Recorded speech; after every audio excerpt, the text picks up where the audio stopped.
হ্যাঁ এদিকে যাওয়া যায়, এখানে সামান্য পাখা আছে, কিন্তু রাস্তা ব্রিজ ভাঙা তো গাড়ি ঢুকবে না, বড় গাড়ি মোটরসাইকেল।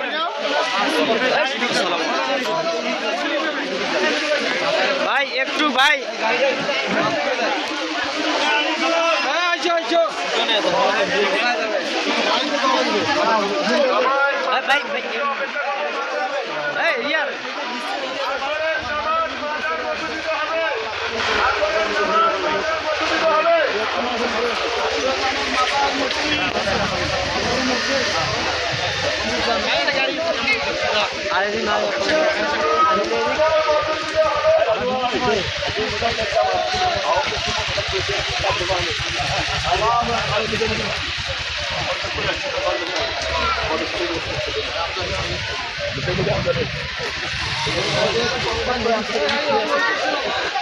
মান্নান ভাই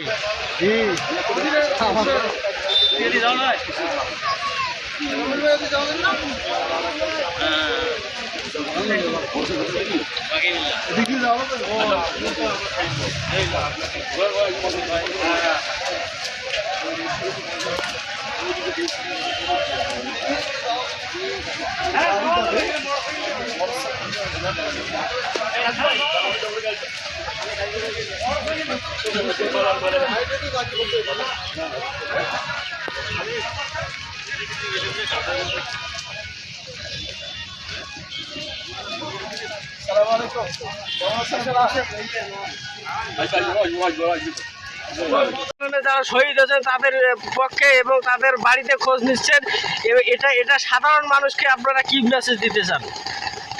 আসসালামু আলাইকুম রহমতুল্লাহ। সম্মানিত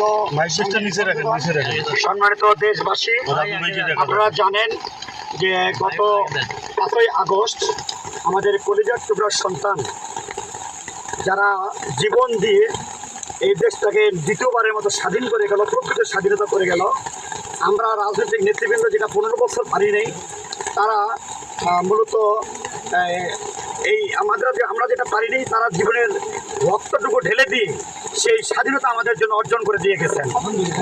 তাদের ঋণ আমরা পরিশোধ করতে পারবো না, তবে বাংলাদেশ জামায়াত ইসলামীর পক্ষ থেকে আমরা ঘোষণা দিতে চাই, আমাদের আমির জামাত ঘোষণা দিয়েছেন, এই আন্দোলনটা শুধুমাত্র কোনো দলীয় ছাত্রের ছিল না, এটা গোটা বাংলাদেশের আপামর ছাত্র জনতা ছিল।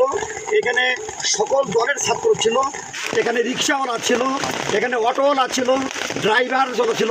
যারা এই আন্দোলন দেখেছে ছাত্ররা গুলি খাচ্ছে, রিক্সা ছেড়ে দিয়ে তারা এসেছে যে আমি মিছিলে যাব, আমি মুক্তির এই মোহনায় আমাকেও শরীক করতে চাই। রিক্সাওয়ালা ফেলে দিয়ে তারাও এসেছে, তারাও শহীদ হয়েছে। বাংলাদেশ জামায়াত ইসলামীর পক্ষ থেকে আমরা দল মত নির্বিশেষে কাউকে দেখিনি, আমাদের তালিকা করা হচ্ছে। আমরা যেখানেই সংবাদ পেয়েছি, যেখানেই যারা নিহত হয়েছে, আপাতত আমরা প্রত্যেক শহীদের জন্য, আমরা যে সমস্ত শহীদ হয়েছে তারা কোন দলাই হোক, তাদের জন্য আমরা 1 লক্ষ টাকা করে বরাদ্দ করেছি। এবং আজকেও আমরা এই শহীদ বাবাকে বলতে চাই, শহীদের আব্বাকে বলে দিতে চাই যে আলহামদুলিল্লাহ, আমরাও 1 লক্ষ টাকা আপনাকে এখনই আমরা উপহার দেব। আমাদের ভাইজমাত সেক্রেটারি বৃষ্টিতে পিছনে আছে, এখনই আসতেছে, আমরা দিচ্ছি ইনশাআল্লাহ। এবং সেই সাথে যারা আহত হয়েছে তাদের প্রত্যেকের বাড়িতে আমরা যাচ্ছি এবং তাদের সহযোগিতা করেছি। আজকে আপনারা জানেন যে স্থানীয়ভাবে 2 জন ভাই আওয়ামী সন্ত্রাসীদের তারা শহীদ হয়েছে। আমরা জনাব এই আসনের নমিনি জনাব আনোয়ারুল ইসলাম রাজু ভাই সহ সকালবেলা আরও 2 জন পরিবারে গিয়ে 2 লক্ষ টাকা দিয়ে এসেছি। এবং 2 জন অসুস্থ, যারা 2 জনেই ঢাকায়, একজন ঢাকায় একজন এলাকায় আহত হয়েছে, তাদেরকে আমরা আর্থিক সহযোগিতা করে এসেছি এবং আমরা ঘোষণা দিয়ে এসেছি আমরা সাধ্য অনুযায়ী তাদের সুচিকিৎসার জন্য সর্বাত্মকভাবে চেষ্টা করব। সম্মানিত সাংবাদিক বন্ধুগণ, সম্মানিত দেশবাসী, আপনাদের কাছে বিনীতভাবে অনুরোধ করতে চাই, এই স্বাধীনতা ছাত্ররা যে বুকে রক্ত ঢেলে দিয়ে আমাদেরকে দিয়ে গেল, আপনাদের করজোরে অনুরোধ করি, এই স্বাধীনতা তারা জীবনটা দিয়েছে আমাদের এই কিছু লোকদেরকে লুটতরাজ করার জন্য নয়, মানুষের গোয়াল থেকে গরু বের করার জন্য নয়, অমুসলিমদের নির্যাতন করার জন্য নয়। চাঁদাবাজ করার জন্য নয়। বাংলাদেশ জামাত ইসলামীর পক্ষ থেকে আমাদের সুদৃঢ় এবং স্পষ্ট ঘোষণা, আমরা অবশ্যই সাধারণ ছাত্র জনতাকে সামনে রেখে আমরা সকল ধরনের দুর্নীতি, অন্যায়, অত্যাচারের বিরুদ্ধে আমরা কমিটি করেছি। যেখানেই সমস্যা আছে সেখানেই আমরা যাচ্ছি।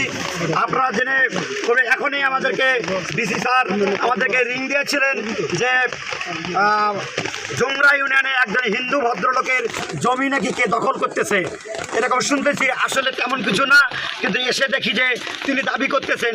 আমরা নমিনি সহ আমরা 500 লোক সেখানে হাজির হয়েছি, হয়ে বলেছি যে আপনি জমি পেয়ে থাকেন, জমির কাগজ যদি আপনার পেয়ে হয়ে থাকে, আপনি 6 মাস আপনি অপেক্ষা করেন, আপনার জমি আমরা আদায় করে দেব। যেহেতু 15 বছর আপনার জমি কেউ নিতে পারে নাই, আপনি আদায় করতে পারেন নাই, এখন নিতে পারবেন না। আমরা তাকে বিদায় দিচ্ছি ওখান থেকে। আর হিন্দু ভদ্রলোককে আমরা বলেছি নির্ভয়ে থাকবেন।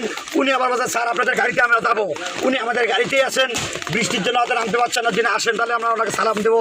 যাই হোক, আমরা আপনাদেরকে অনুরোধ করতে চাই, দেশবাসীকে আমরা জানাতে চাই, আপনারা বিশেষ করে আগামী 2-3টা দিন এই দেশের জন্য খুবই সেন্সিটিভ এবং ইম্পর্টেন্ট। এই দল পরাজিত শক্তি বাংলাদেশ আওয়ামী লীগের নেত্রী, যিনি নেতাকর্মীদেরকে রেখে যিনি পালিয়ে গিয়েছেন, তিনি আজকে ভারতে বসে এই দেশের বিরুদ্ধে ষড়যন্ত্র করতেছে। সন্ত্রাসীদেরকে টাকা দিয়ে ভাড়া করে হিন্দুদের মিছিলে দিয়ে সেখানে